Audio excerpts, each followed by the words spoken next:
Está no ar o STJ no seu dia, um programa do Superior Tribunal de Justiça. Apresentação, Tiago Gomide.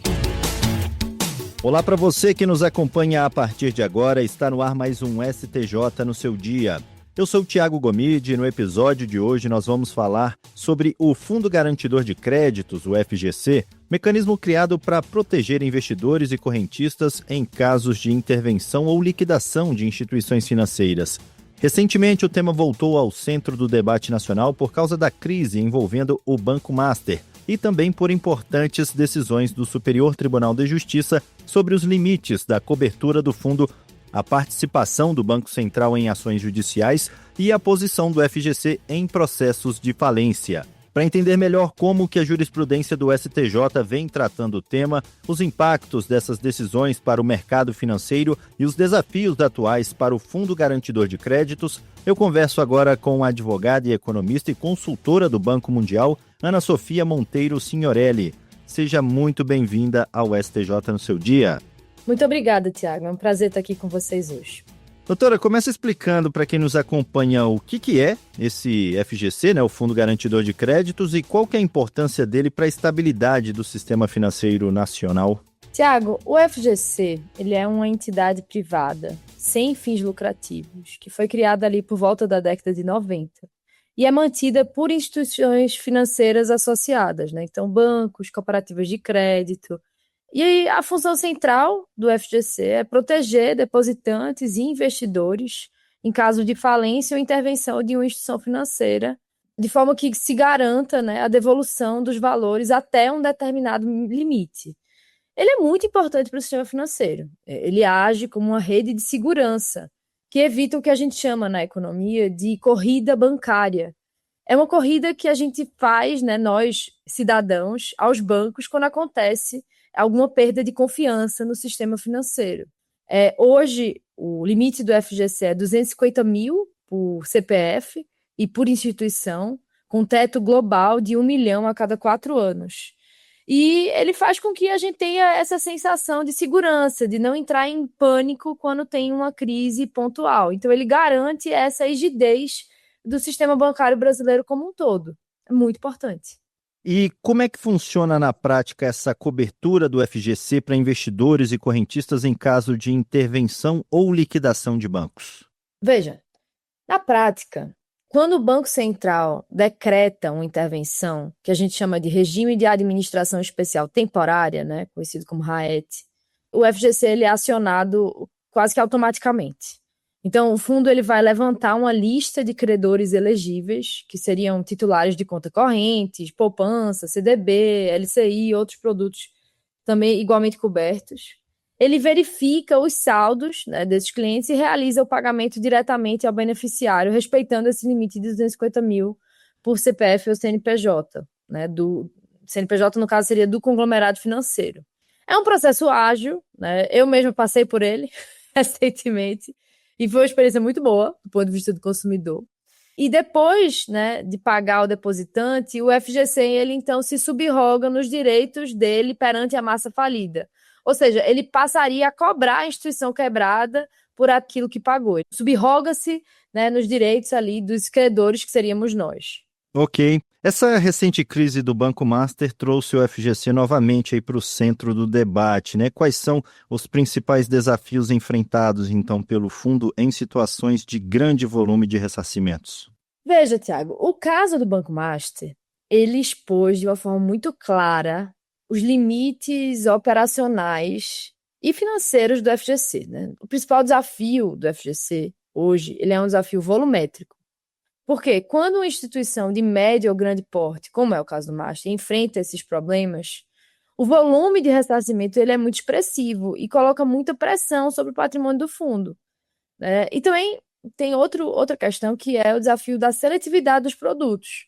Porque ao longo dos últimos anos, a gente teve no mercado uma proliferação de CDBs, né, que são créditos bancários, com taxas muito acima do mercado, que era o que o Banco Master praticava, né? E esses CDBs, eles se tornaram muito mais populares do que eram anos atrás, por conta das plataformas digitais, né? Como é o caso, por exemplo, da XP, de comercialização desse tipo de produto.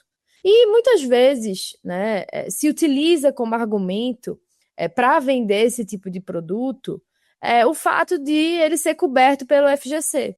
E aí isso acaba criando o que a gente chama na economia comportamental de moral hazard, um risco moral. Porque tanto as instituições emissoras quanto os investidores, eles passam a tomar riscos excessivos sabendo que existe essa proteção do FGC, ou seja, eles passam a adquirir esses produtos financeiros pela existência do FGC. E aí vem o debate sobre o papel do fundo garantidor de crédito, né? Se ele deve ser um seguro para o depositante comum, ou se ele também deve servir para o investidor que é consciente, que conscientemente buscou esse maior risco em troca do maior retorno, né? Então a gente volta para a função que esse fundo garantidor de crédito deve exercer. Então acho que foi um pouco por aí que o Master mexeu com essa discussão sobre a existência e a operacionalização do fundo. Bem, doutora Ana Sofia, já que a gente agora localizou os nossos ouvintes sobre o FGC e o cenário atual, eu queria falar sobre as decisões do STJ, né, que decidiu que o Banco Central deve integrar ações indenizatórias envolvendo atos praticados durante o regime de administração temporária especial. Qual que é a relevância desse entendimento para as futuras disputas judiciais?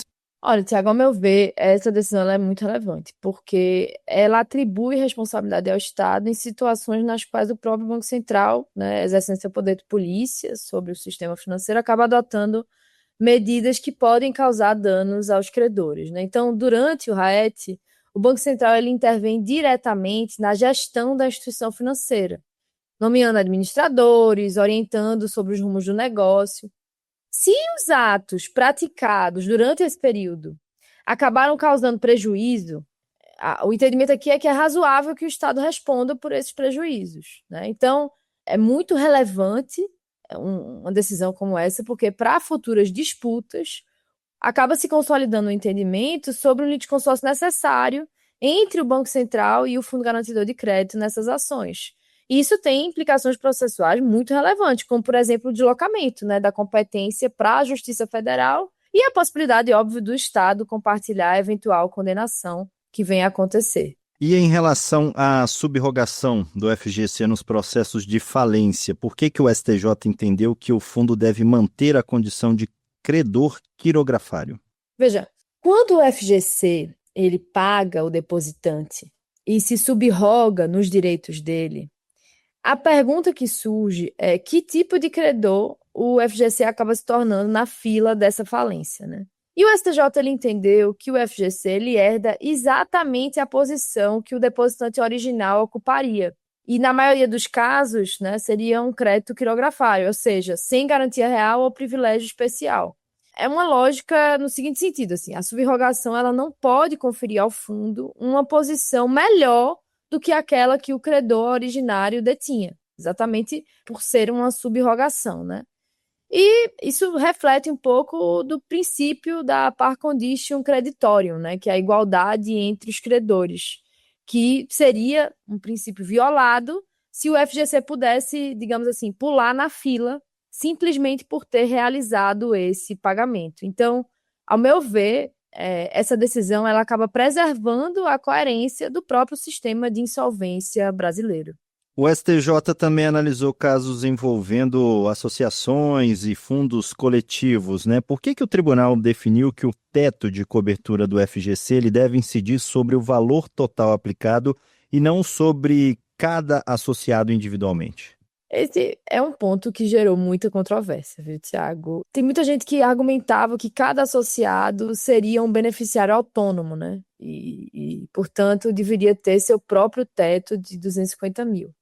Sendo que o STJ ele rejeitou essa interpretação porque a conta ou investimento estava no nome de uma entidade coletiva, né, de associação ou fundo, e não no nome do associado individualmente. E aí a ideia é que o fundo garantidor ele proteja o titular da relação jurídica com a instituição financeira.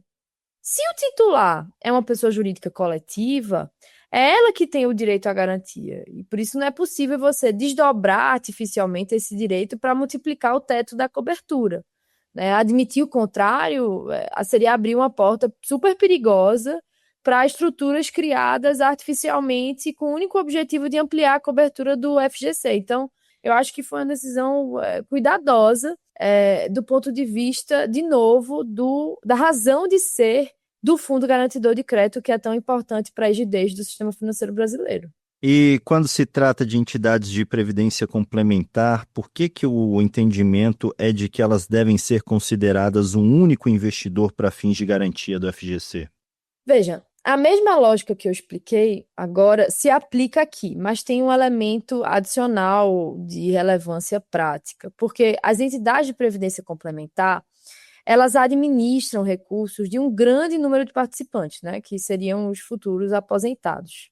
O STJ ele entendeu que, embora haja uma pluralidade de beneficiários finais, a entidade de previdência ela acaba agindo como investidor único perante a instituição financeira. Ela é quem celebra o contrato, quem detém a titularidade do depósito. Então, reconhecer cada participante individualmente tornaria o sistema inviável e criaria uma assimetria em relação aos outros grandes investidores institucionais.